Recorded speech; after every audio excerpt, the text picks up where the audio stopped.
ज़िंदगी के अलग अलग रंगों की कहानियाँ, छोटी छोटी बातें। मेरी आज की कहानी का नाम है खुद से खुद की मुलाकात। शिखा ने नए स्कूल में अपना पहला कदम रखा तो उसके मन में डर था। क्या यहाँ मेरे नए दोस्त बनेंगे? पता नहीं यहाँ के टीचर्स कैसे होंगे। पुराने स्कूल से अभी भी बहुत ज़्यादा जुड़ी हुई थी वो। पढ़ाई में बहुत अच्छी थी तो टीचर्स की फेवरेट थी और बहुत सारे दोस्त भी थे उसके। पर उसके पापा के ट्रांसफ़र की वजह से उन्हें एक नए शहर में आना पड़ा। वहाँ नहीं, पीछे जाकर बैठ। एक तीखी सी आवाज़ शिखा के कानों में पड़ी। देखा तो उसकी क्लास की लड़कियों का एक ग्रुप उसे घूर घूर कर देख रहा था। पीछे की बेंच पर जाकर बैठने लगी तो फिर से आवाज़ आई, नई आई है, अब मज़ा आएगा। नीति उस ग्रुप की लीडर थी, पढ़ाई में पीछे और लड़ाई में सबसे आगे। आने वाले दिन शिखा के लिए मुश्किलों से भरे थे। नए होने की वजह से नीति ने उसे खूब परेशान किया।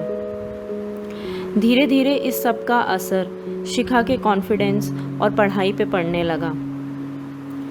अपने मम्मी पापा से उसने ये बात शेयर नहीं की।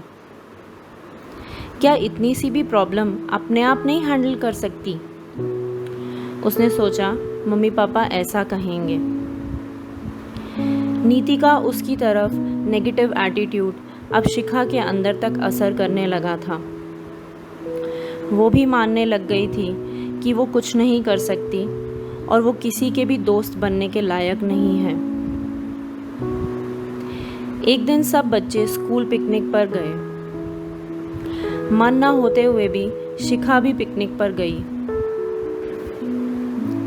ऊंचे ऊंचे पेड़, साफ हवा और बादलों से घिरा आसमान। शिखा को ये सब बहुत पसंद था। दूर एक छोटा सा तालाब भी दिखाई दिया।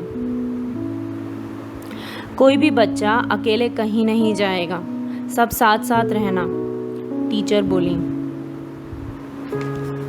मुझे किसी से डर नहीं लगता। ऐसा बोलते हुए नीति चुपके से टीचर की नज़रें बचाते हुए उस तालाब की तरफ चल पड़ी। शिखा ने उसे ये करते हुए देखा, पर इतनी हिम्मत नहीं हुई कि टीचर को बता सके।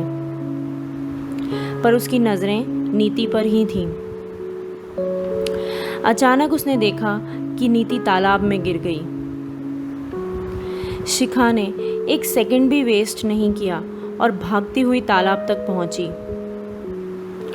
तालाब के पास की मिट्टी गीली थी, इसीलिए नीति का पैर फिसल गया था और वो तालाब में गिर गई थी।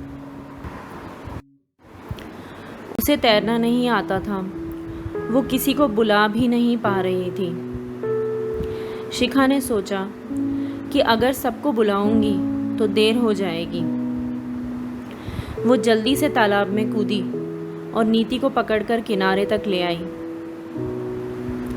बाहर आकर टीचर को आवाज़ दी।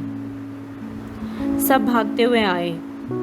उन्होंने नीति और शिखा दोनों को संभाला। थोड़ी देर बीतने पर नीति शिखा के पास आई और बोली, अपनी अकड़ और क्लास में अपनी पोजीशन बनाए रखने के लिए मैंने तुम्हारे साथ इतना बुरा बर्ताव किया, पर फिर भी मुझे बचाने के लिए तुमने एक बार भी मेरे बुरे बिहेवियर के बारे में नहीं सोचा। Thank you so much. अब से हम दोस्त हैं। तुम बहुत अच्छी लड़की हो। कहकर नीति चली गई। अकेली बैठी शिखा के अंदर से आवाज़ आई, मैं अच्छी हूँ। इस बात का यकीन आज क्यों हो रहा है जब कोई और आकर मुझे ये बात बोल रहा है।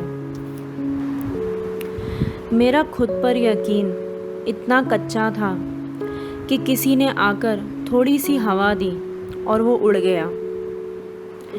दूसरों की आवाज़ों का असर इतना ज़्यादा था कि मेरी खुद की आवाज़ उसमें दब कर रह गई। अब से मैं हर रोज़ खुद को बताऊंगी कि मैं अच्छी क्यों हूँ, ताकि कभी भी कोई और आके मुझे हिला ना सके। और अब से मैं अपनी हर प्रॉब्लम अपने मम्मी पापा के साथ भी शेयर करूँगी।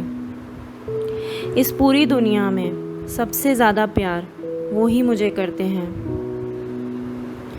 सोचते सोचते उसने देखा कि नीति उसे खेलने के लिए बुला रही है। वो भागकर उसके पास गई और सबके साथ मिलकर खेलने लगी। तो ये थी मेरी छोटी सी कहानी। दूसरों से मिलने के लिए हमेशा हमारे पास टाइम होता है, पर खुद से मिलने के लिए क्या हम टाइम निकाल पाते हैं? क्या खुद से हम कभी बात करते हैं? क्या खुद की अच्छाइयों को हम अपने साथ शेयर करते हैं? शायद नहीं। तभी तो दूसरों की हमारे बारे में कही हुई बातों को हम अपनी सच्चाई मान लेते हैं। मान लेते हैं कि जैसा दूसरे कह रहे हैं हम वैसे ही हैं। इस शोर को अपने कानों तक आने मत दीजिए। खुद से खुद की मुलाकात से अपने अंदर की ताकत को पहचानिए। आपको मेरी कहानी कैसी लगी ज़रूर बताइएगा। Thank you. कहते थे लोग जो काबिल नहीं है तू, देंगे वही सलामियाँ। दिल थाम के जहाँ देखेगा एक दिन तेरी भी कामयाबियाँ। करके दिखा कमाल वो, आके ज़मीं पे दे के जाए आसमां शाबाशियाँ, शाबाशियाँ, शाबाशियाँ, शाबाशियाँ।